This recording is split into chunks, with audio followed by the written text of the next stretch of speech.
Okay, so I think that it's live right now. Yes, looks dark. And I'm just going to invite Tazz, who's hopefully going to come. Sorry for that false start a few minutes ago. I was just trying to set up. So we didn't have what I had last week. I think Tazz is going to be here shortly. So this is just a live recording of Over the Edge. And it is a podcast about anxiety. And Tazz Norris is here today, hopefully. At least he was a minute ago. He's from Winnipeg. And he actually put off reading to children tonight to be here. So there's 10 of you. I did send the invite. Let me try it again. My technical skills are terrible. Okay. I did this last week. I think that's part of it. My very first episode too. I cut some swearing at the beginning of it. So, got a couple of people watching. How are the 14 of you? Hey, Tazz. So I see that thing in the corner. Can you hit that again? It says that you're invited. Actually, it'd be weird if we didn't have a false start. Tazz Norris is watching. That's really great. Oh, where'd you go? If I just invite you. There you are. And approve. Yes. And it's adding. And there's 16 of you, so this is awesome. Hi, look, we did it. Oh, we did it. It's awesome. We did it. So, and we're both the right way, and you're on camera. Can you hear me okay? I can hear you okay. What do you mean we're facing the right way? We're facing the right way. Like I was like the first, you know what? I was doing some shit before and it was about to be terrible. So I thought we would, okay. But you're here. We're here. How are you doing? I'm well. So I know. It's a weird situation with this COVID, but I'm well. That's awesome. That's good. Well, I know that you are like seriously, so you do the bipolar Buddha. Right, you do these talks on mental health. You're like my mental health guru, and your downtime, which is like all the time because you're a comedian. Because it's COVID. Wow. So you read to children. You read to children online. Yeah, I've got a program called Tazzy Reads, and what I do is that I every night it was in the morning at 10:30 and then at night at 7:30 during the summer, but now that everybody's at school or doing what they're calling schooling, I suppose, I read at 7:30 and at night. And I think a couple nights ago we were at 600 books. So I read 600 books since the start of COVID, and it's day 256 or something like that. Tonight we're not reading because I'm hanging out with you. But I let them know last night. I get to talk to you and I get to upset children all at the same time. Like this is a win-win for you. This is awesome.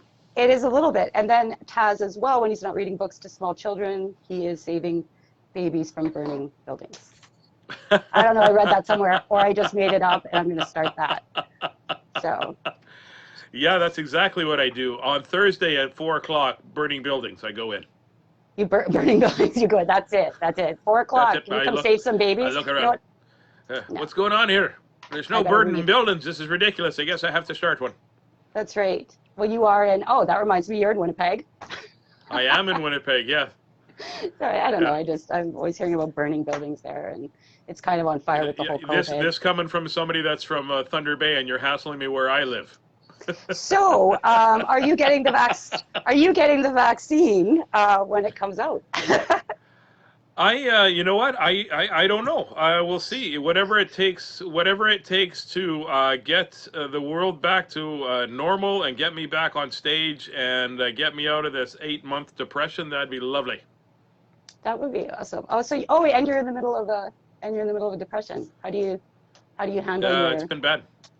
It's been bad, eh? I sometimes I handle it better than others, right? I mean, it's this is the most depressed I've been in years, and my medication is getting on stage. My medication is getting in front of students. My medication is performing, and I haven't had any of that. It's been this depression is the deepest it's been forever. It's it's so deep it's almost a grave.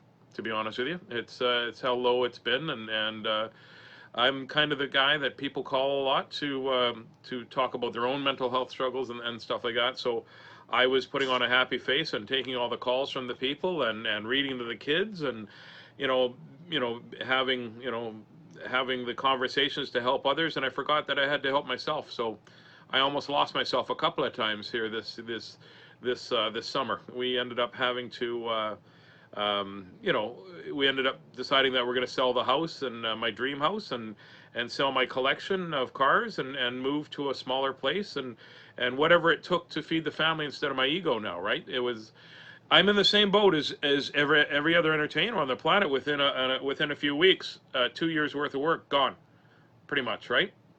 Because they're saying now no vaccine until September of 2021, which means I just I've had 5% of the work that I normally have this time of the year. So And I mean, this is from the same government that told us that we were going to shut down for 14 days. So I yeah, really well, hope you that know what? September. I don't blame the government. I here's what I know. Oh, Nobody knows where this came from. Nobody knows how to handle it. Everybody's trying to do the best, and everybody's angry.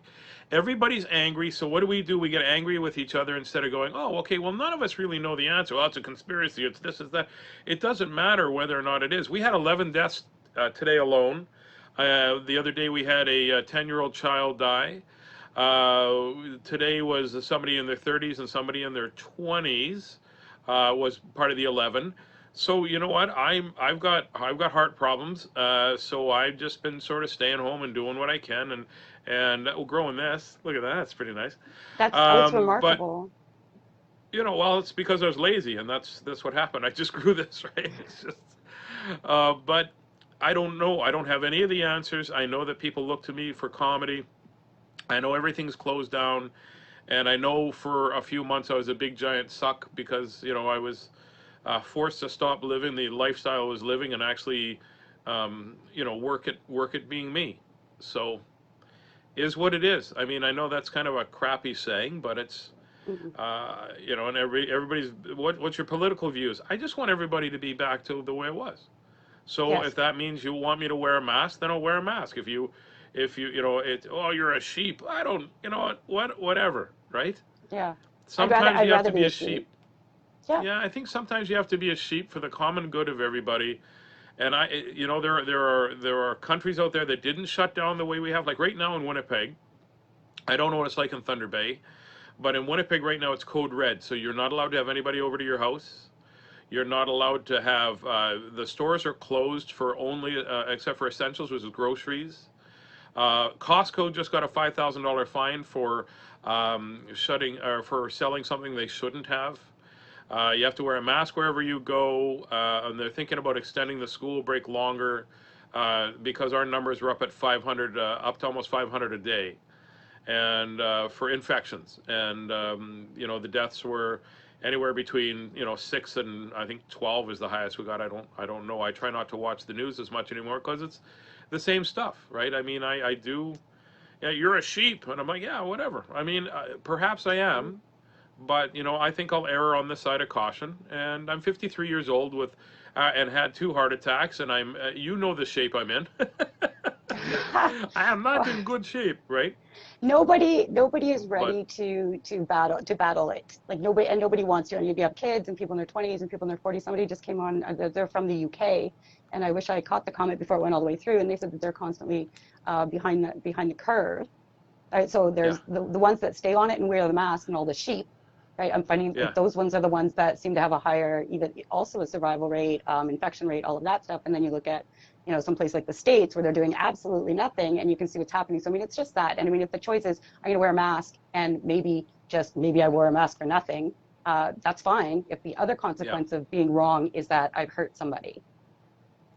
Well, you know what? You So, got to think past your own hands, and you got to think past your own ego. And if it's something as much as wearing a mask, all that does is make me eat my own facial hair and mess my goatee up, my beard up a bit. Good for that. Whatever. And I got some cool ones too. I got some Always Be Kind masks made up, right? So oh, they're nice. just, Are those yours? Do you make them, or yep. where did you get that I from? I had a friend of mine make them up for me. It's my logo is Always Be Kind. I've been one of the things that we talk to the kids about a lot is ABK, Always Be Kind, right? So you know the old saying is you can be anything in this world that you choose to be. Why not choose to be kind?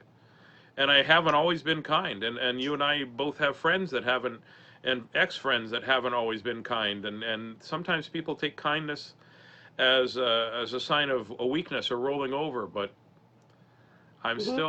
I still choose to try to do everything with compassion and love, and I haven't done that my whole life. Oh That's gosh, no, just neither sort have of I. new. So I'm a recovering alcoholic, and so yeah, I can just like I draw off of that, and I say, okay, well, if I get the short end this time, maybe that's a little bit of karma coming back at me. So yeah. trying to be some It's hard nicer. when something happens that you don't blame yourself for something you did before, right? Yeah, exactly. I had it coming, Yes. And we right? got to get out Or of that mindset because you know what? I know for the most part my karma is at zero. Like I don't owe anybody and nobody owes me. And even today, something sort of went sideways. So I guess I deserve that. My wife goes, no, you didn't. You just, you know, you didn't deserve that at yeah, all. but So, we're also I noticed too that we're also self-deprecating people. So if something bad happens, it's because we deserve it. And if something good happens, then um, it was a mistake or an accident, or we don't think we deserve it. We're have you thought undeserving a little bit. have you thought that maybe you think that way because you're stupid? Yes, I have. I'm like, that was where like my low self-esteem is just that I'm smart and my perception is high. So my low self-esteem is justified. Like maybe dumb Yeah. people are like, yeah, I'm so great. It's not me. So Yeah. No, you know what? It's I say that as a joke because I love you, but it's we're so I mean I'm so hard on myself no matter what happens. Even today I had a show that for me was a 2.5 out of 10, and the teachers were coming back with that's the best show, thank you so much, you know. And it's hard to do the Zoom shows, but I mean it's the way life is now, right? and some people At are some least people are good at it, and some people are. Oh, yeah. sorry, Gordon McLean said you were hanging. Did you ever hung out at Club St. B in Winnipeg? It's kind of their version Yes, of the I did. In-Towner. You did? That means you're immune to the coronavirus. I'm Be just kidding. Club St. B. If you hung out I there, would you totally be. I mean, for the stuff that I did at the Club St. B, I'd 100% be. A lot of the stuff at the Club St. B is very blurry in my memory, so I was still drinking back then. But yeah, I was high functioning blackout drunk, but it's really good that there aren't very many pictures. I'm glad we didn't have cell phones then.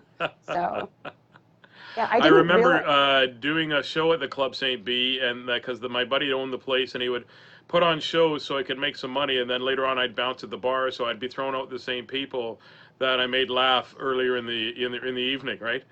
I'm gonna Yeah. stab you. You can't stab me, then you can't come back for the next comedy show. Okay, okay, love you, Tazzy. Bye. Have a good day. Love you. Bye. Okay, bye. I love you, Taz. They get Bye. off Love the you, Tazzy. sidewalk.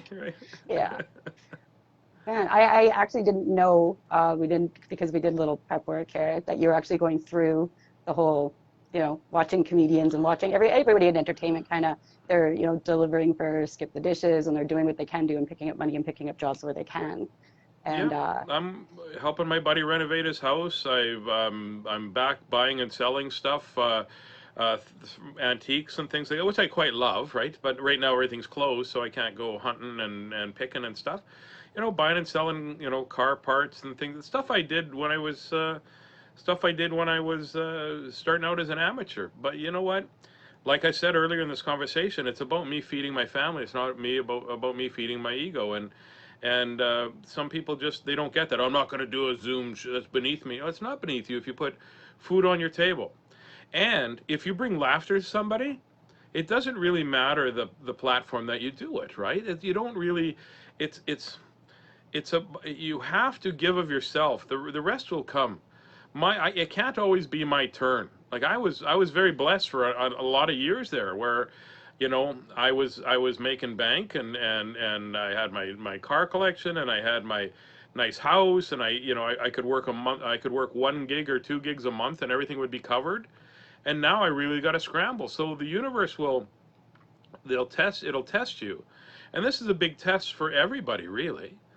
But you have to reinvent yourself. So this morning I was there and did a show for the teachers through a Zoom, and my buddy who's a magician, Anders, has a nice studio, and we're going to set up a studio here. And what you see behind me is where I read to the kids. It's just books upon books upon books, and the little kids like it, and the adults like it. And my job, as every comedian's job, as every entertainer's job, is to take people away from their lives for however long you can on stage, whatever that stage is. I found extreme reprieve in that stupid app, TikTok. And I Yeah, didn't care what I was posting. I just posted whatever the hell I wanted. Nobody knew I was on TikTok. So I yeah. was free and I was carefree about it. And at first I was really embarrassed. And now I just own it. I think, you know what? If people think I'm funny and I'm doing something funny, then that's the way to do it at least. And I'm probably funnier than that on that than off the stage. Like you are just, I can see how this would be hard on you because you're a killer. You just, Well, I uh, appreciate that. And I've seen some of your TikTok stuff, and don't listen to the people that tell you can't do it. Fuck them, really, to be honest with you. that's what I And do. I don't swear very much anymore, but there's some people in this world that are out there to just hurt others, or if I've hurt somebody's feelings, and they take it upon themselves to dash me along the rocks of their sea. I just swim away. I realize I get hurt very easily. I genuinely don't care. I'm actually very surprised with that with myself because I will get like, I'll get kids on TikTok and they'll be like, you're too old, you're too fat, you're too, like, they just say whatever comes into their silly little heads. And I'm cool Yeah. with that. Like, I can't believe it. Like, I play with them. Like, I enjoy it. I always give them compliments back, or I'll go back and I'll like a bunch of their videos. And, like, I jump on Facebook. I find there's a lot of negativity. When I start to feel down, I have to get off Facebook, right? Or even Hmm. Instagram. But I jump on TikTok, and you can basically you decide what you want to consume and at what rate, which is a lot, Yeah. which is stupid things usually. But do you have a Well, you know TikTok what? account? I do not have a TikTok account, but my son has been trying to get me to get a TikTok Tazzy account, and right now, because my newest endeavor is going to be, I have something called Santazzy, where I know Santa very well, and I've got an in with him, so the parents are calling me to get Santa to call them, and give them a little bit of, hey, you know what you're not supposed to be doing, don't stop putting the cat in the dryer, right, and that I sort would of abuse stuff, the and shit out of that. I'm sorry. I would abuse it like crazy. You're perfect for something like that. Or when are you doing when are you doing this for, well, obviously for kids. Like, can yeah. I see Santa? No, I'm just kidding. When is that starting? I guess that's a December program. Yeah, that, Yeah, we launched it. We launched it today, and we're taking bookings, and I've got 40 some bookings already. And actually, a friend of mine who used to be an event planner, she's taking care of everything for me because I am not super crazy organized, as it was like when you called me today, and you said, "Hey, yeah. we're gonna go." Oh yeah, yeah, yeah, yeah. That's right. 7:30 your time. Okay, well, but and I found that too. Now that I don't have any gigs, I'm almost forgetting the couple of gigs that I almost forgot the gig today because I don't have as many. Usually it's every week, bang, bang, bang, bang, bang, bang, bang. Gigs in a row. Got to get on a flight. Got to fly back home. Got to.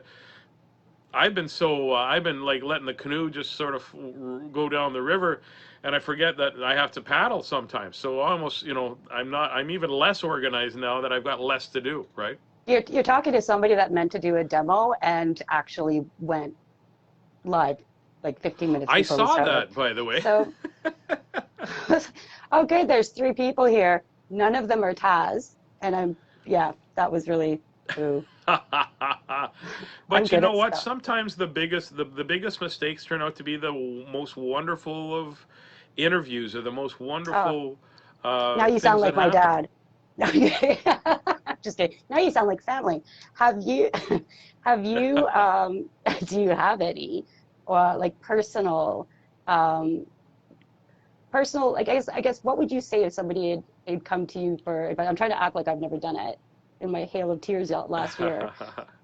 But what advice Yeah, would that's you fine. give? Just because I feel like you're this, you've got all this knowledge. What advice would you give to somebody who said that they felt like they were losing their shit over everything and they were, kind of at wit's end?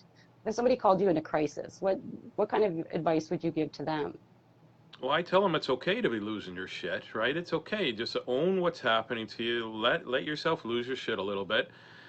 Freak out, yell, scream, cry, whatever. Don't harm yourself, obviously, but have those emotions and then just sort of step back and go, okay, so is there something is causing these emotions? What sort of what's causing you to feel this way? And if you can't think of something instantly like that, then don't worry about what's causing it. Just know that it's happening because it can be something as simple as you've ate the wrong food and it sent the wrong message to your brain. The chemicals in your brain aren't working. It could be the barometric pressure. If it's not somebody like that, if it's not somebody being an asshole in your life that's hurting you, right?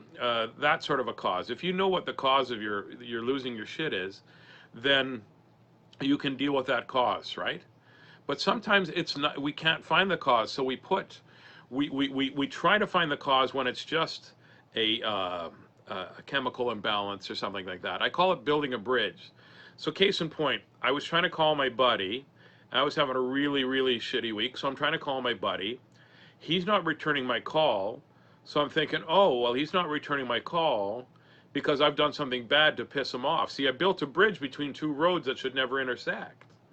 Turns out I was having a bad day, feeling shitty about myself.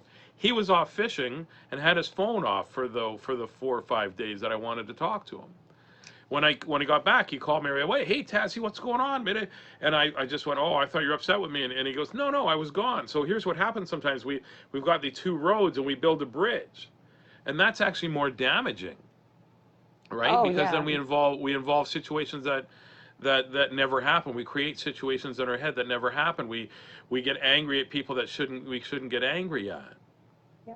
And what other lies does your brain tell you when you're feeling at a low? I'm a So piece is of it like, shit. I'm useless. I'm talentless. Nobody loves me. People feel sorry for you. That's why they're your friends. You should have killed yourself the first few times you tried. You're a loser. Uh, how dare you have kids? Oh, it goes on and on, how do you right? how Every negative thing that I've ever thought of myself is amplified by anxiety and depression. You see, anxiety is a thief. Anxiety will take away your joy, will take away your ability to rationally think. Anxiety will steal the love of yourself out of your heart and replace it with negative memories and make you remember every shitty thing anybody's ever said about you, to you, or because of you. So I I wallow around in a stall of shit that I should have emptied years ago. And sometimes it's chin deep, right? My son said something this summer that was so poignant. I said, he goes, "How are you doing?" My youngest one, Weeby, he says, "How are you? What's going on, Dad?" I said, "I'm down. I'm in a big hole." He said, "Oh, have you thought about trying to just stand up?" And I said, "What?" He goes, "Well, maybe you're laying down, and that's why you feel that your chin is so near the dirt. Maybe you should just stand up. Maybe it's just time to stand up, and maybe the hole's not as deep as you think."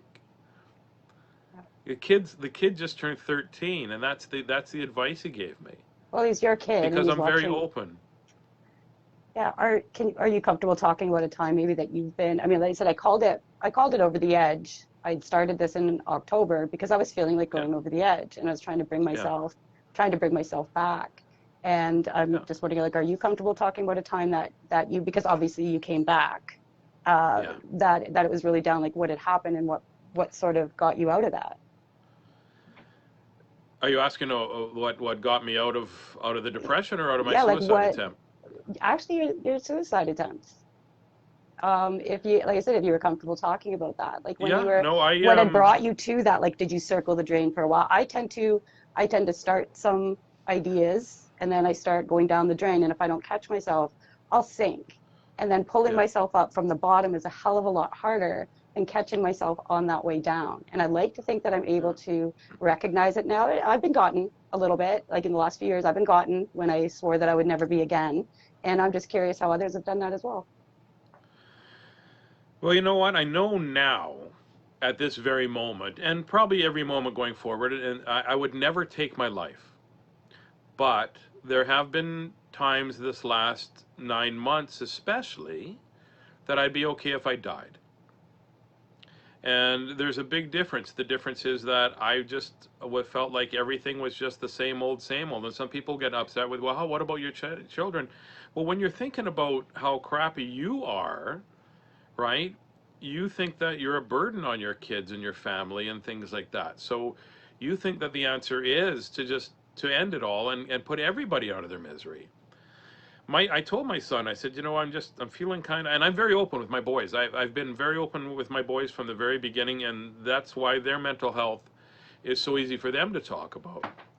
But I said to my son, he goes, why do you feel so sad? I said, well, because look, it's because of me and opulent spending that we are in a situation we're at. He goes, no, Dad, this isn't happening because of you. It's happening to you. Hmm. And I'll just say And here, that like just just made me really think, quick. Oh, so like the common thread, I'll just tell you right now, is exactly what you just said. It's not I'm going to hurt people and this is something. It's not I want to die. It's I want the pain to stop. And two, everybody's going to be yeah, better off without me. Anybody, anyway, like they're going to get over it, and they're better off. And like that's the lie. That's the lie, and yeah. that's what's happening. Sorry, go ahead. No, don't ever, Yeah. don't apologize. No, this is a conversation for both of us to talk to each other in an open way so that somebody listening can get the help they need and reach out and understand that when you're feeling so unloved by yourself that you don't think that you deserve the love of others. And there's so many people, I am so open with my mental health. I'll put it on Facebook and I'll get dozens and dozens of people saying, "Oh, you're wonderful, you're awesome," but none of that means anything, and I appreciate it. Don't take it the wrong way. I really appreciate it, but none of it means anything if it's not me going, you know what, Tazzy, it's gonna be okay. Everything's gonna be fine. You're doing the best you can. You see, I can preach and I can have people listen, but I don't listen to my own, or I don't listen to my own advice. I tell kids all the time. We have these little sayings in my thing. Always be kind. Always be kind. Always be kind. I promise myself to always be kind with me, to myself, and we forget that's who we need to be kind to. I tell kids, in all that you say and all that you do, you never have to be perfect. You've just got to be you. And I forget that. The other day, I was so pissed that I did something. I made a bonehead move, and one of my business partners just said, don't worry about it. I said, oh, I fucking hate it when I do that. I really do. I hate it, and I hate. And then he sent me a video saying, listen, watch this guy. He's got a good message at the very end of his video. So I click it, and the son bitch sent me my own video, right? It says, take your own advice. Mhm. And the one thing that I've learned in the last, however many years that I've been trying to figure my life out, which is seriously for the last 30 years or so for sure, is that no, what I for the first few years I was too drunk and manic and promiscuous. I didn't care about anything but me. But now I start caring about my life and the effect that I have on others, and that my job as a human being, as everybody's is just to do the best you can in the moment that you're given. And if that means I'm going to bed and watching copious amounts of Modern Family, then that's it. If it means that I have to drag my arse out of bed and go for a walk amongst some trees, then that's what I'm going to do. If it means that I'm able to get up and write some material and then perform and do a podcast and bake some cookies and do that, then I do that. But sometimes they say you have to wake up with purpose. Well, sometimes that purpose in life is just to wake up so that you can go back to sleep and give yourself another purpose the next day. Yeah, I'm sure other people can relate sometimes. In the morning, it's like, well, I should get up. Wait, why again? Why am I doing this again? Yeah. Yeah, yeah. You know, Um, my son said, I can always tell when you're depressed because you don't shave your head, which I didn't notice. I stopped shaving my head because why it's just going to grow back in. It's pretty fuzzy, to be honest with you right now.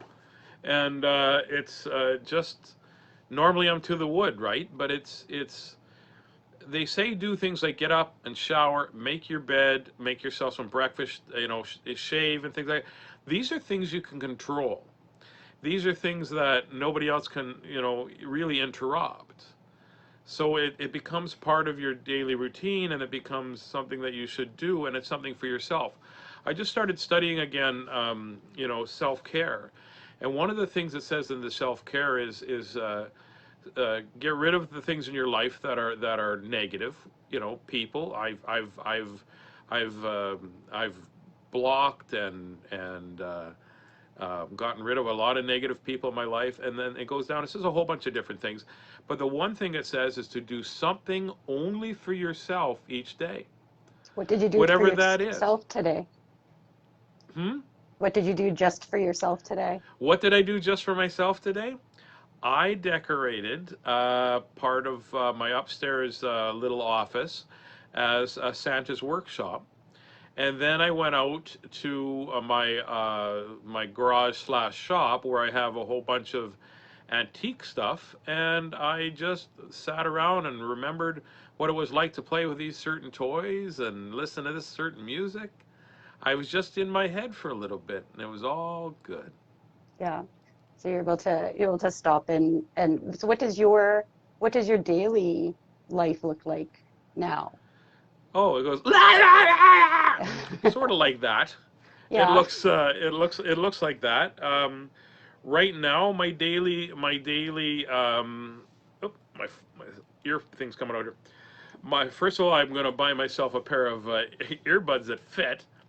My daily life is wake up. I make my bed. I clean my sleep apnea machine, which is the thing so I can live at night. And Yes. I treat myself to 3 games of my choice, and get up and I do a little workout. Then I take my son to school if he needs to go to school. He's on every second day here, and then I try to write something, and then that's all before 8 o'clock. My son goes to school, and then I come home and I do my best to earn some money or create the universe, give the universe the tools that it needs to get me some gigs or have me sell something to somebody or that, and then I help my buddies do what they need to do. My one buddy right now is renovating a house so he can start renting it, so I'll go and do that. A little bit of physical labor, a little bit of yeah, the other day it was demolishing a room that was a just a pantry, and we found a window in behind the wall, and it was by the time we're done, all the lath and plaster were down, and the room was all opened up, and I felt a sense of accomplishment, right? Do you get the And same sense of try to make. oh, Go there's a ahead. little bit of a lag. Sorry, there was just a bit of a lag. I apologize. I thought you'd paused. I was gonna say, do you get the same rush, the same feeling, the same feedback from, say, a really killer Zoom set? Like, is there any of that same gratification that you get or enjoyment? Compared to a live set, or I just guess, in general? do you get something from it? Do you find that fills that need a little bit? Just sitting here talking to you and watching you laugh makes my heart full. I love So it. I when love it when people, people laugh. yeah, me too. And then now I can see it. I remember doing Rumors Comedy Club here. We did a Facebook one where they were on I saw Facebook that Live, and we show. couldn't. It was so it. We had to start 3 times, and nobody wanted to go first. I said, "Listen, I'm the one with the most experience in the room. I'll take the bullet. Not a big deal." And I That's didn't do pro. it to be a hero. I just did it because I wanted to get this shit over with, to be honest with you. So I went up, and the sound was echoey, so they started again. I'm like, okay, we'll start again. So we started again. We did it again, and there was more echo. Right in the middle of a bit, they're like, we got to start again. Okay, well, I guess we're going to start again. We'll start again. That's what's going to happen. We're going to start again. The third time, I was so disheartened. There is a point where I've seen the thing where my voice cracks, and then I go, like my heart was broken. I didn't know, and I finished that set. they all said, "Oh, great job! That was aw-" you know, the 4 or 5 comics that were in the room, and Tyler that from Rumors was like that. You know, that was, you know, thanks for doing what you did there. But I went to my car and I cried.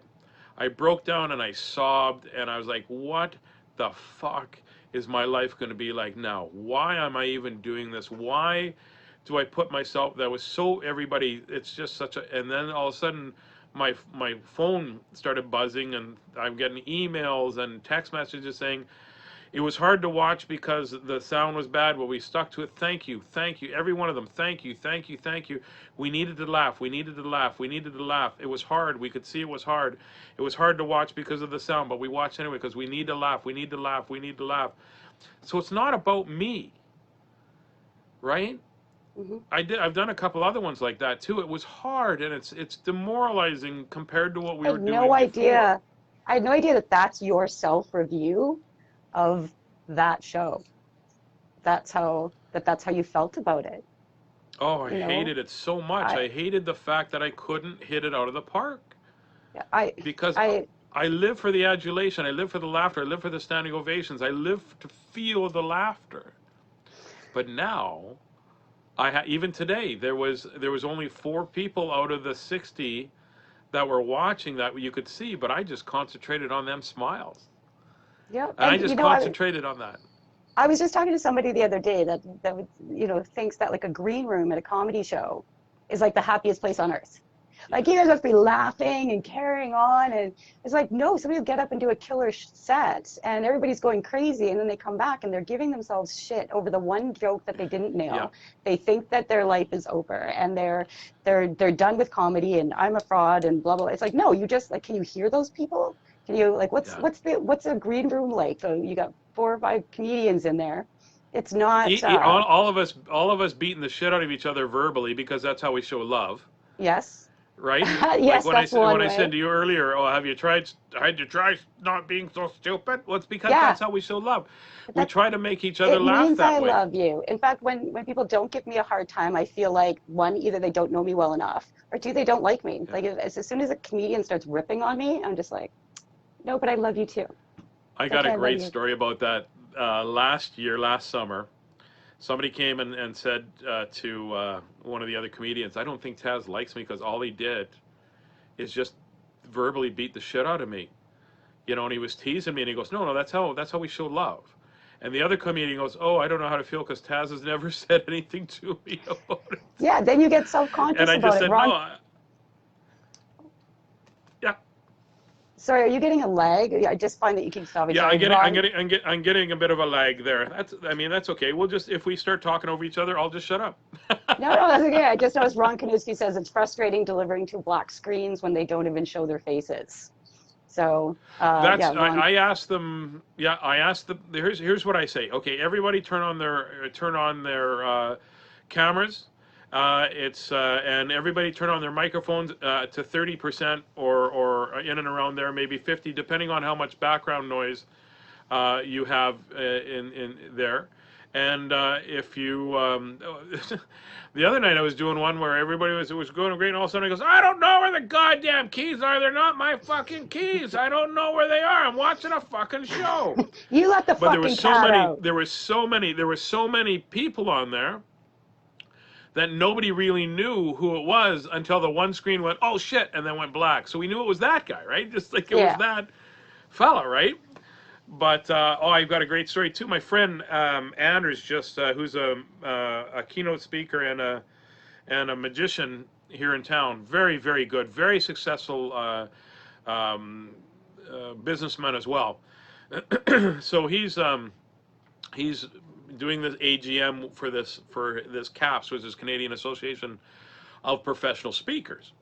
And he's about to they're about to announce who's getting the award for the speaker that helps the most people and things like that. I think it's the Compassion Award or something like that.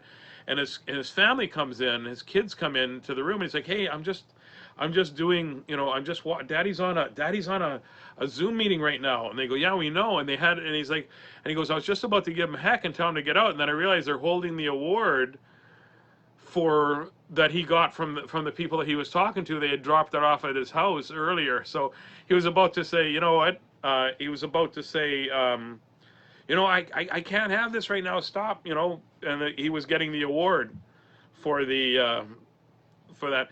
I'm gonna just try to. This is there. You go. Now I can still hear you. Oh, it's part of the show, so I'm enjoying that. What's he gonna do with that? Exactly. Oh. How big are my ears that these things just fall out? Do you have to staple them in? Like, I don't know what the hell. I thought none of my fit either, and then I just switched ears. They were the wrong way. These I are was the putting only it in ears the I wrong. have. They Oh, were I the know what you're wrong. saying now. Okay, Keep got your it. ears where they are. Take the. That's what, I was putting them on. I was constantly like for years. I was putting them on backwards, and Oh, I didn't even and think about that. and if you were putting, and if you think you have problems, you are dealing with a pro. So right before this, like my thing came off and it broke, and then I couldn't find the thing for the microphone, so I lost Yeah. that. So I actually had to use one. I have a problem with the earbud, so I put in my ear. So I actually have two different. So I've got this, which is into my ear, and kind of like the Bose sort of holding it on there. So my setup is like so. It's so pro right now, Taz. It's amazing, and you're just like, oh, sorry, I can't. It just doesn't fit in my ear properly. I'm like, I got Armageddon in front of me. So duct tape will hold them in. I have duct tape, actually. That's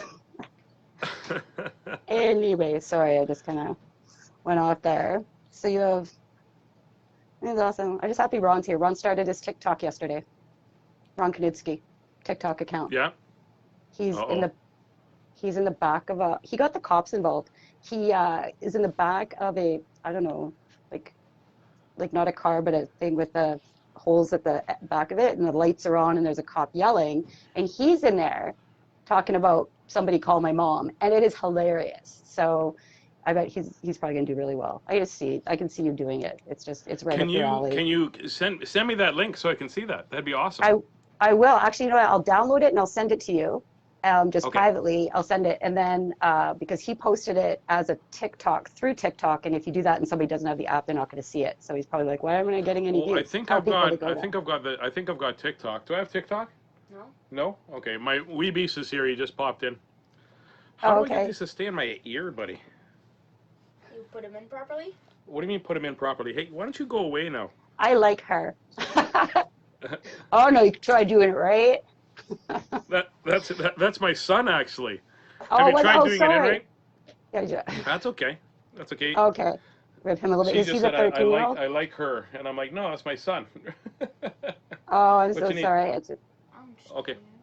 Oh, no worries. Yeah, he's just he's got a great sense of humor, right? He just I remember Yeah, one time he said to me, he goes, why are you wearing those shirts that are just two sizes too big and they go down past your waist? I started to hide my big belly while I'm on stage. He goes, it's not a magic shirt, Dad. Actually, I think you made a post about that. Yeah, you're like, hey, thanks. Yeah, This is the 13-year-old that tells you to stand up and move around, or if you're feeling yeah. kind of. So it sounds like he has like a higher emotional IQ and stability than I do at 44. So congratulations. I'm sorry I cut his Well, you post. know what? He's yards ahead, and he's an empath as well.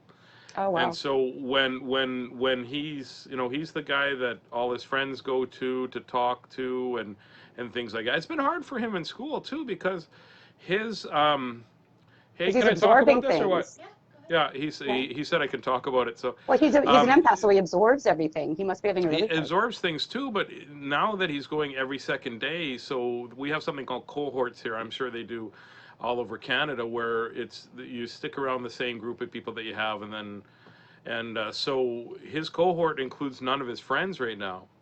They So choose this your is the first cohort. time. Pardon me? They choose his cohorts. Like he Yeah, doesn't pick his. in the school they do whatever. Your cohort is the school is your class basically, right? So the day that he is going doesn't have any of his friends. All his friends go on the opposite day of his, and it's the first time that he's not wanted to go to school. He's been a kid that loves going to school up until this last month, where they've said, okay, well, he's a social kid. He's like me, only smarter and able to deal with Much. his mental health. He's You adding know. to it. He's oh. I feel bad because Yeah. he's off. Can he come on and say hi? Does he feel like saying hi? You want to pop in and say hi? Do you want it? Yeah, come in. Yeah. He's fixing his hair. Oh, is he? Hey, buddy. Hi, Thank you for I can thank. hear you. You can't hear? Oh, No, because Hang you on. have headphones in this. Oh, here. don't take Put the this. microphone out. Or don't take the Here, headset out. use that one there. You got that? Can you hear okay Hey, now? Yeah. you can say hi to Hi. 13 people. Hey, thanks for giving your 16. Hello. dad some good advice. Yeah, you're welcome. Yeah, no, it's awesome because I love your dad. He's amazing, and a lot of people do, and he Oh, helps a thanks. lot of us. So it's really good that he has you, the little warm center of the universe, right there. Yeah, he And sure is, I'm boy. I'll tell you. yeah, awesome. So that's Mickey. Mickey, this is Wee Beast. Nice to meet Wee you. Beast. I Yeah, love I it call him because Wee Beast. I'll remember it. Do you listen to your dad? Do you listen to your dad's story? You're too old for that. I don't know. You're 13. Are you driving yet? Are you in like college? What's okay? Not driving. What grade are you in? What's 13 years old? 8, grade 8. Grade 8. Okay, so it's gonna be high school next year. Yeah. Yeah. Oh, you said, well, you're not excited about that either. I don't know. I think Uh, you'd be more excited once once COVID is done and he's able to get back to his friends and things like that. It's been incredibly hard, right? Yeah. So yeah. So you can't see your friends at all because you're in red zone. Like, do you talk to them on the phone? Do you do like this kind of stuff I with can, them? yeah, I play games with them. I talk to them on the phone, stuff like that. But I can't, it's the physical contact that I'm missing. Yeah. Oh, yeah. Because you're not going to make like those type of bonds with your new cohorts. I'm learning all kinds of Yeah. new terms and stuff now. Oh, it was really nice meeting you. Yeah, you too.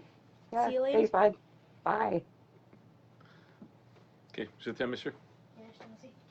Oh, I love him. Yeah, yeah, he's an awesome cat. Like he really Yeah. is. I have been very blessed with two, with both my boys are very compassionate.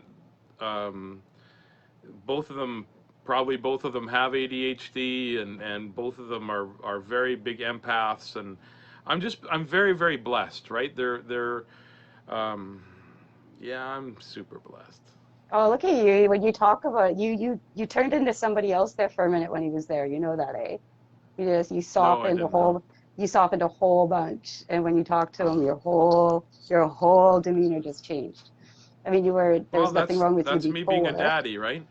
That's me being Yeah. a daddy. That's me being. I'm so in love with my boys. It isn't funny, right? Yeah, I'm And like they're the that. reason. They're the reason that I exist. Oh, yeah, I get warm and fuzzy too, like when I talk about things like Pop Tarts. But yeah. I don't have the responsibility level for children. I know that Gordon McLean says that you're glowing. I don't want to take up your whole evening, but would you mind? Because I know there's a couple of people here that just wanted to ask you some questions. Are Oh, you for sure. comfortable with? I can't see any questions there, but you just read them and well, sorry. Okay. I just this is what it like if I run. Yeah. No, like, cause that's great. That's. Oh no, are you still there? Now you're I'm frozen. right here. Okay, no good. I'm Okay, you're here. there. You're laughing. Yeah, because I know a couple of people that were just like, oh, can you tell him this? Can you tell him that? Can you tell him this? So I guess do you guys have any questions for Big Daddy Taz? He's the only person on the planet I'll ever call Big Daddy. And then it stopped. Yeah. Like it's just scrolling. It's just scrolling. It's going and going and going. I wonder if I can go back. I've got Oh as no, long this as is you need. going. Really. So this is going to be a marathon, everybody. Let's see. Oh, maybe anybody that wanted to ask questions. Gord, are you still here?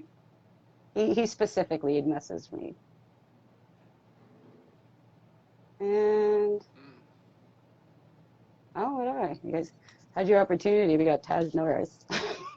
Let's see. That's okay. Maybe they can put some questions in after, because that's another thing I get. Like, say like, oh, I had questions, or can you open it up for questions? And then I always forget, and I'm just like, okay, bye. So I think that's probably what I'm going to do now. This is going to be a lot of fun to put down into a 25-minute podcast. There is no such thing as a 25-minute podcast for me. You know what I mean? Oh no? Somebody said to me, "Well, we got an hour and a half," and I said, "Oh, that's plenty of time." And we ended up talking for 2.5, almost 3 hours about mental health and how do we deal with people that don't believe us, and we were just telling stories about the ignorance of other people towards mental health, and how politicians have dropped the ball on mental health and stuff. The next thing we know, he's like, well, I guess this is 2 podcasts, right? Well, also counterpoint to that, I'm going to say that the difference, because I've been like screwed up for a really long time. Like it's not, this isn't new to me. So Hmm. I noticed that there's a huge difference between now and like 10 years ago. Like it was all fine and fun to have like the Bell Let's Talk Day and have everybody, say, oh, we need to talk about it and be aware of it and accept it and, understand that. Yeah, but people still weren't there yet, right? I Yeah. believe now very strongly that there seriously isn't there's way more of an acceptance, right? Like, because we have these different, when they have like borderline personality awareness day, and I'm like, we don't need one. If somebody has borderline personality, everybody fucking knows, but everybody Yeah, knows about all these different exactly. Yeah. inflictions now, right? It's Yeah. like, well, you don't need awareness, you're aware of it all the other days. In fact, we should have a borderline personality disorder reprieve day. It's where you tell somebody with borderline personality anything you want and there's no repercussions. I don't know, but there, like for schizophrenia and for depression and for anxiety, like when I was diagnosed with anxiety, I just thought, you need anxiety. Like that's not a, like that is a pretty big deal. That can take you to some pretty shitty places. And now Yeah, it everybody's can. talking about them. Everybody's talking about them. I Yeah.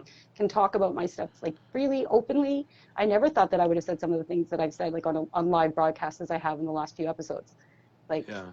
and so what you do, so you're rising, cream rises to the top. You're going up because you've always spoken about it anyway, which is probably why 20, everybody's calling you 25, now. yeah, 25 years, right? 25 years. I talked about it before, and this is going to sound very self-serving, and I actually don't give two shits.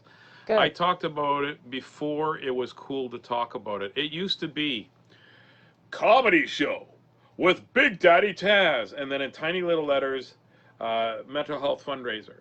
Now it's I know. mental health fundraiser. Big Daddy Tazz. Right? It doesn't matter. And somebody asked me years ago, what is your goal as a mental health speaker? And I said, my goal is to talk myself out of a job. I used to have to beg to get into schools. I used to have to beg to get into places to talk to kids. I used to have to beg to talk about, I snuck into schools. This is going to sound, that sounded really bad. I used to, what they used to have, I used to sneak anti-bullying and mental health messages in the stories that I read or created for the kids, because they didn't have the okay to talk about bullying, and they didn't have the okay to talk about good mental health, and they didn't have the okay to talk about suicide. And so I would talk about it in the stories that I read, and I would there's a couple of schools that said, oh, I don't think we can have you back because you talked about suicide. I'm like, yes, but guess what? It's needed to be talked about. And I'm Absolutely. okay with that. I love the fact that I one day said to, well, here, you got time? I'll tell you a story. Absolutely. Yeah. Yeah. I was getting interviewed for, uh, I was going to go to Just for Laughs for the homegrown competition. I'd won the competition here, off to Just for Laughs to do homegrown competition years and years ago, 20 years ago.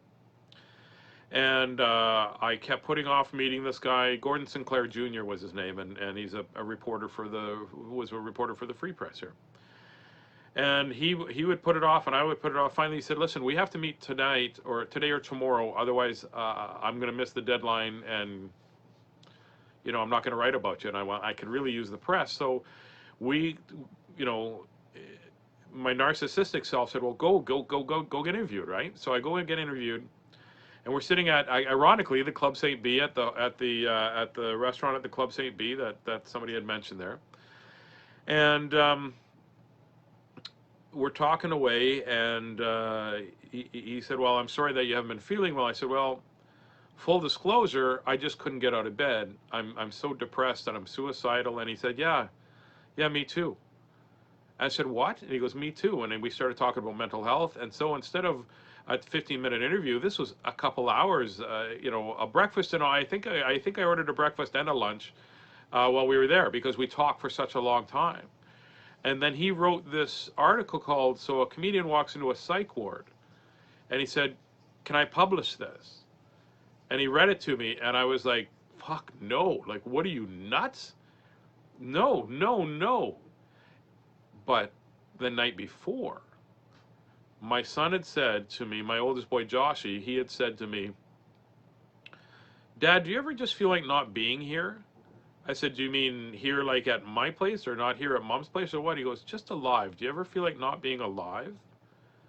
And we had a talk about, you know, what was going on in my head, what was going on in his head. And I decided that it was more important for me to be embarrassed. Or sorry, it was less important for me to be embarrassed, but more important if people like my son needed to hear what I needed to say and what I went through. So we published it. And it was hard. I lost friends over it. I got some really rude mail and stuff. But you know what? I did it because my son, at that young age, right? He just was not. He didn't know. He didn't. Sometimes he felt like not even being alive. And I know that because my first suicide attempt was at 8, and I know what that's 8. like. And yeah, eight, between 8 and 9. So that age, I remember. Yeah, I didn't have a good child. I didn't. I have beautiful memories of my childhood. My dad was a great fella. My mom was a great lady. They just weren't great parents. And that's all we'll say about that because we don't have time to get into that. And you're not allowed to judge my parents. Judging is for God and little children. But later on in life, I hated my parents for a long time until they were in their 70s, and my mom had dementia. I said, well, is there something that she could take? And the doctor said, I can't even get her to take her medication for and I said, medication for what? She goes, well, your parents are bipolar. I'm sure your parents are bipolar. And I forgave them instantly because I know what it's like to be bipolar. And it wasn't, So yeah, that you I understand it went wasn't through their that. fault. Oh, wow. Pardon me? And you knew then that it wasn't their fault. Oh, you broke up there. One more time. I knew then. Sorry, if, yeah, no, you knew then that it wasn't their fault once you realized that they actually had a medical condition. Yeah, I knew it wasn't their fault, and I knew how hard it was for me to get help, let alone somebody that had been told their entire life they have to be a man. Like, my dad was a legitimate tough guy. People were terrified of my dad. And for him to admit, I remember watching him one time. I found a suicide note one time when I was a kid, and it blamed me for a lot of the stuff. Shit. And it was I've never talked about this, I don't think. It blamed me for a lot of the stuff that was going wrong in his life, and I held on to that up until just a couple decades ago in my heart, right? So he was just as pissed up as I was. The difference is I sort of decided to be verbal about it, and I already felt I'm pissing people off. I'm cheating on people. I'm lying to people. How could I lose any more friends, or should I just, reach out and say, hey, I need help. Does anybody know how to help me? Because I lost some friends that I thought were great friends because they couldn't handle the fact that I tried to take my life and thought I was weak and thought I was a pussy and stuff like that. And I mean, the Joker, the movie, of like all the places to probably get the best line was that I think like the craziest part about like having a mental illness is basically you're graded by society on how you act as if you don't have one. Like you're yeah, rewarded to live a life, and if you're normal and you have a job and you act appropriately. But as soon as you act out and you're bizarre and you say, hey, I've got this thing and it's wrong with my brain, and sometimes I act out and sometimes I'm bizarre, and there's no acceptance of that. Like, it's all fine to say, yeah, we accept people for who they are and how they are, but there's completely something else to be able to compartmentalize and forgive your dad because you're like, oh, he has bipolar. I know what that's like. That sucks. That's why he did these things. I didn't forgive him for everything, Okay. but I did forgive him for not being able to control how he reacted to something. Right? And when my dad was just before he passed, I went and saw him, and he was crying. And my dad was about 270, 280 back in the day, 5 foot. He was only 5'7" maybe. He was just a great big guy. Like, he just. And when I saw him, I didn't even recognize him at first. He looked like my dad's head on a marionette body, like he had lost so much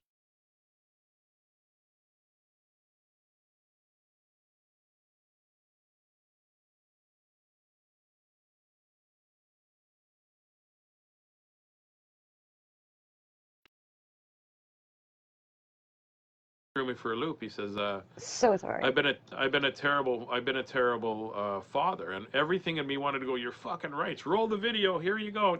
Here, remember this? Remember You grabbing the pull out Christmas tree and notes. throwing it across the room? You know, right?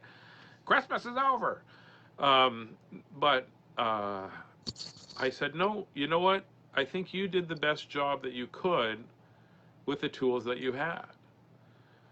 And I said that more for him or for me than I did for him, I guess. But I I knew that I after he passed, my uncle made me come and talk to him about how bad my dad's life was, the abuse that he took, the sexual abuse, the emotional abuse, the physical abuse he took at the orphanage. And, you know, um, and he said, when I told him that, when I told my dad that, you know, you did the best you could with the tools that you had, he said, well, you can't fix a blender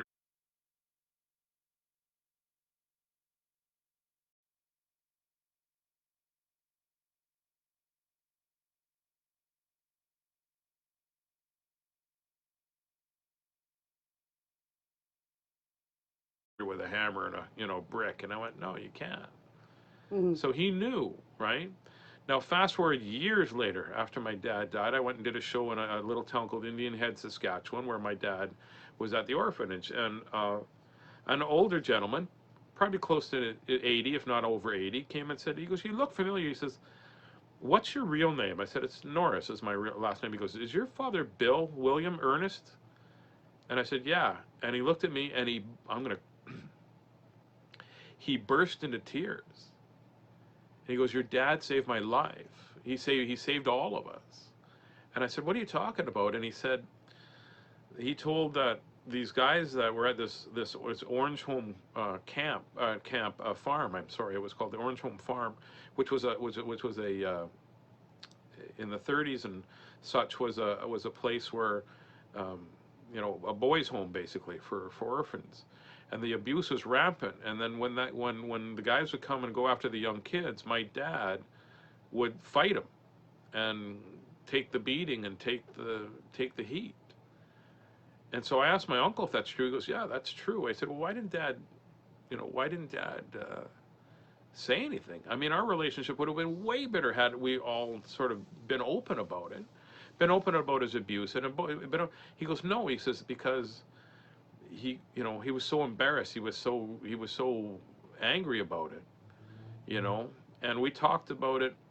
And my uncle was dying. He was in hospice, and he was there, and we just talked about why we didn't, you know, he goes, you know, we don't say I love you, because if you're a male and you say I love you to another man, you're gay. And that was the worst thing you could be back then, was gay, right? And we're talking away. I've only shared this story a couple of times because I don't want anybody to think, you know, anything bad about my dad and uncle, but they just, it was an era where if you shared your emotions, you were queer, and Yeah. that was one of the worst things you could be, right? So now my uncle and I are talking. My auntie and my sister and my cousin go down to have a smoke, and it's just my uncle and I. And my uncle his back was disintegrating, so the painkillers weren't taking. So they actually gave him oh, I can't remember what they gave him. It was just a super painkiller, like it's crazy painkiller. And so he would take his little pill, and then he would and then he would be out for a minute, in a minute or so. So we just finished having the conversation about, you know, not saying I love you, and made him very uncomfortable, you know, that whole thing.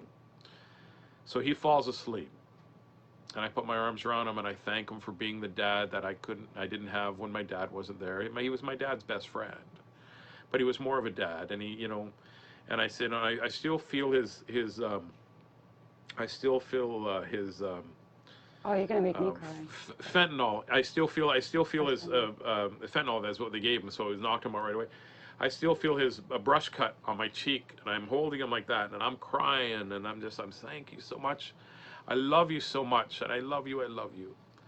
And all of a sudden it was real quiet. The moon was coming in through the window, and all of a sudden it's real quiet, and he goes, fag. And then he gave me a hug like that. He goes, I know it's not appropriate, but I thought it was funny. And he fell back asleep. And it wasn't appropriate. It was funny too at the same time. Yeah, I know, but it Wow. was just him being him, right? Just like he knows, right? Yeah, well, we all know that. Like we're in the thing. Like I'm 44, right? Like I grew up with guys knew that if you ain't tough, you ain't worth shit. Was sort of like, I mean, that's not Yeah, a far cry from. I mean, now it would be absolutely insane to say that to yeah. somebody. What are you Um, gay?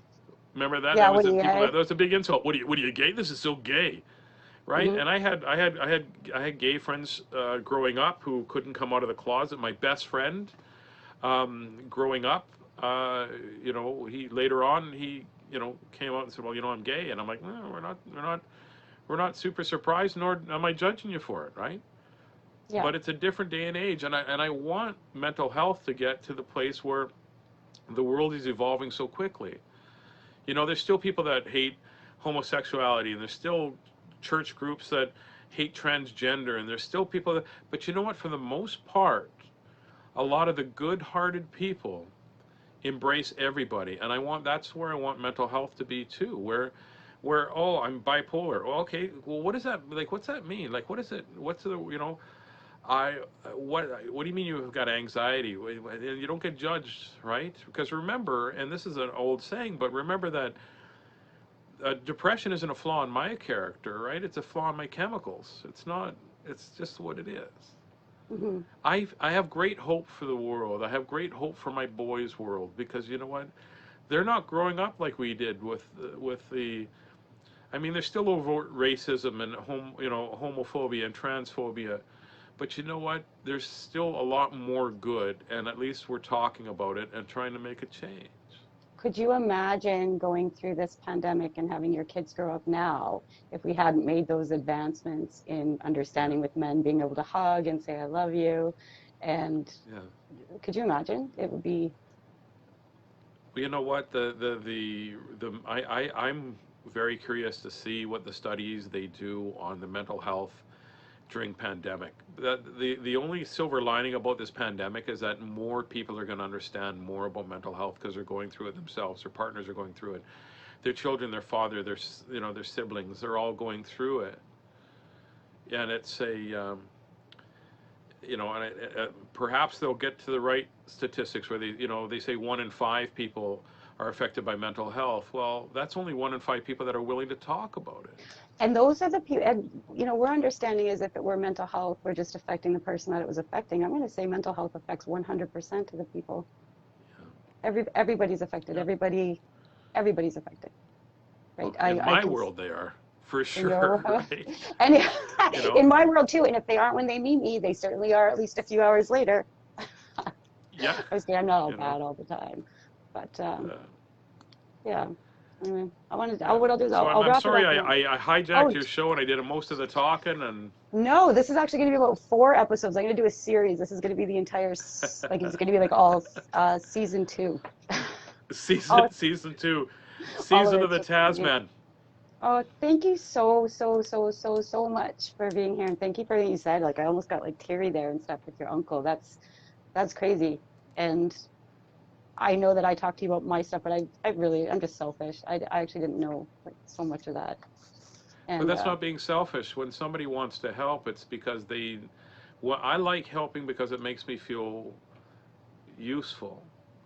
mhm. There are a couple of days where you and I talked, and I was down because I was feeling useless. And then you and I talked, and I heard you laugh, and I went, you know what? I'm pretty good. I'm okay. I'll be okay, right? Mhm. It's about being there for each other and not worrying about the people in our lives that are trying to destroy it for whatever reason they're doing it. It's such a I don't know. I haven't always been. I used to be a giant asshole, and I used to think only of myself, and I used to always drink and fight and fuck and do that just to chase what I thought was who I was. And then I woke up one day and went, what am I teaching my boys? What am I teaching myself? What am I teaching? And I love Kenny Robinson to bits. And he's Me been a too. good mentor to me, right? And He's been sort of that. The guy that will fill my sales, and the guy that'll take them sales down pretty quickly when they need to. And he gave me advice one time. He goes, just go be you, right? So it's just we're all of us. We have to be proud of every square inch of us. And if there's parts of us that we're not proud of, and it's because we are not proud of them, not because somebody had said something to make us feel not proud of them, then we can change that. Right? I'm 53 years old. I'm probably not gonna be the pole vault champion I thought I was. But I know that it's almost like I grew a heart. I grew a new heart, and I grew compassion, and I've learned to love myself. It wasn't until my 50th birthday. At my 50th birthday, I sat there. We had a backyard full of 200 and some people over the course of the day. It was a big fundraiser we were doing for a charity, and I'm sitting there, and I'm looking at all my friends and stuff, and I went, holy shit, I love myself. I really do. And I think that's one of the reasons I'm so vocal, is I don't want somebody to wait until they're 50 to realize that they can love themselves.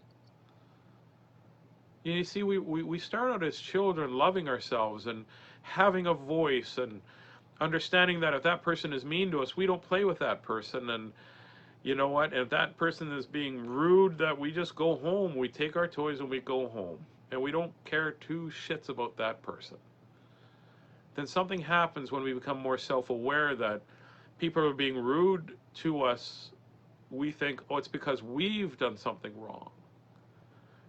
And then we try to fill that void with whatever we're going to fill that void with. The self-hate, we fill it with booze or drugs or food or avoidance or promiscuity. It just, instead of just going back to what we are as children, which is we love ourselves unconditionally, and we let ourselves adventure places in our psyche, in our world, in our circle. And if somebody's rude to us, we just don't play with that person. And I love how instinctively, like you just say, and some people just get it. And I'm not envious, because that would say that I would be discrediting my process if I said that. Yeah. So Yeah. I choose, for whatever reason, to learn the hard way. Yeah, all me the too. time, repeatedly. So Yeah. anybody that seems to get those instinctively, they just know. And obviously, like, we're all in different paths too, right? Like, that's their lesson. Obviously, that's not their lesson. I prefer to, I guess this is rock bottom. Wait, it's got a sub basement. Okay, now I don't have anything to lose. Great. I know. Is there a dugout under there? What's this trapdoor for? You know what my old man used to say? The best part about beating your head against the wall is how good it feels when you stop. Oh my gosh, I've heard that too. Yeah. Well, yeah, you stop and you're like, oh my God, this feels so good right now. You know that if you weren't smashing your face against a wall, you'd, okay, you know what? Never mind. That's your thing. Exactly, right? Yeah. Yeah. Sometimes we need to hurt to be able to help others, and sometimes it's easier to show somebody the scar that we got to as an example, right? Yeah. My heart is scarred, and I'm probably responsible for 80% of that. That's right. Do you ever like look back on things in your life and you're thinking, wow, if anybody was watching me, that would have been, watch this person do this in the most difficult way possible. And she's going to come out okay. She's going to learn the lesson, but check out how she's going to do it. Oh, exactly, right? Yeah. Right. There's a great meme that says it's Gary Busey and a cop, and he's like, "Have you been drinking?" And he goes, "Could a drunk person do this?"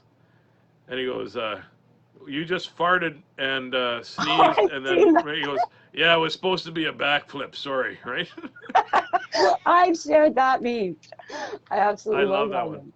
Yeah. Oh, it's perfect. Oh. Okay, well, what I think I'll do then is I'll wrap it up. You said like 15 people here. This is going to be about 6 episodes. And I can't believe your son showed up. That was awesome. I hope I didn't make him uncomfortable. No, you know what? He's super comfortable with talking about. I'm going to get him to try to talk to the kids as well, because it's easier for somebody his age to talk to people in and around that age, right? Yeah, well, let me know if he's So. taking people because I'll call him for advice, I think. Probably sounds like he would be good. But I love you I so gotta go much. because my mom's calling me for supper. Right. Yeah, I know. Mickey, can you make it quick? I have to be home by the time the street lights come on, and that's going to be pretty soon. You've been talking for a long time, so awesome. Thanks so much. I'll send you this when it's all edited down to its finest. 47 minutes. It'll just be a lot of Post production is going to be amazing. Awesome. You have a good Mickey, day. lots Uh, of love, Mickey. It's love to you back. great to chat with you, and it's great to chat with you. So you got a cat that's trying to jump up, and Bring the she's just cat like, I up. want to play too. Yeah. All right. Well, give your cat a treat for me then. Thanks, Tazzy. Talk to you.